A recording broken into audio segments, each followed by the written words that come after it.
Hello കൂട്ടുകാരെ, എല്ലാവർക്കും സുഖമല്ലേ?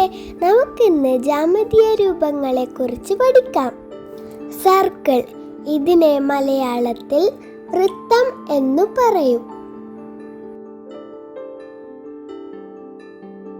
ട്രയാങ്കിൾ, ഇതിനെ മലയാളത്തിൽ ത്രികോണം എന്നു പറയും. സ്ക്വയർ, ഇതിനെ മലയാളത്തിൽ സമചതുരം എന്നു പറയും.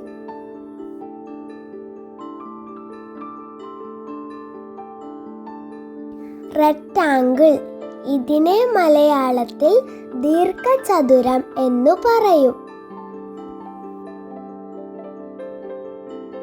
പെന്റഗൺ, 5 വശങ്ങളുള്ള ഇതിനെ മലയാളത്തിൽ പഞ്ചഭുജം എന്നു പറയും.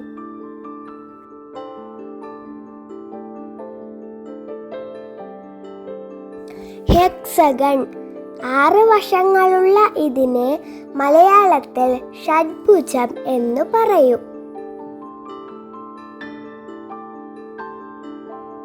ഹെപ്റ്റഗൺ, 7 വശങ്ങളുള്ള ഇതിനെ മലയാളത്തിൽ സപ്തഭുജം എന്നു പറയും. ഒക്ടഗൺ, 8 വശങ്ങളുള്ള ഇതിനെ മലയാളത്തിൽ അഷ്ടഭുജം എന്നു പറയും. ഓവൽ, മലയാളത്തിൽ ഇതിനെ ദീർഘഗോളം എന്നു പറയും.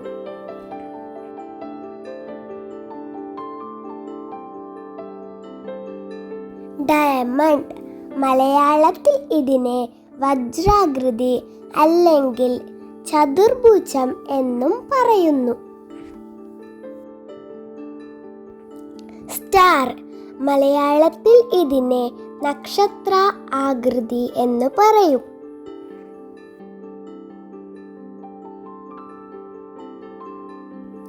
സെമി സർക്കിൾ, മലയാളത്തിൽ ഇതിനെ അർദ്ധവൃത്തം എന്നു പറയുന്നു.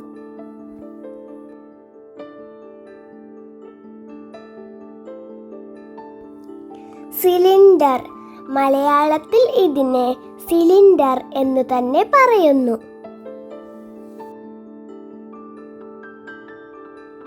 നമ്മൾ എന്തൊക്കെയാണെന്ന് പഠിച്ചത്? Circle, triangle, square, rectangle, pentagon, hexagon, heptagon, octagon, oval, diamond, star, semi circle, cylinder. എല്ലാവരും പഠിച്ചല്ലോ കൂട്ടുകാരെ? അടുത്ത വീഡിയോയുമായി വീണ്ടും വരാം. ടാറ്റാ.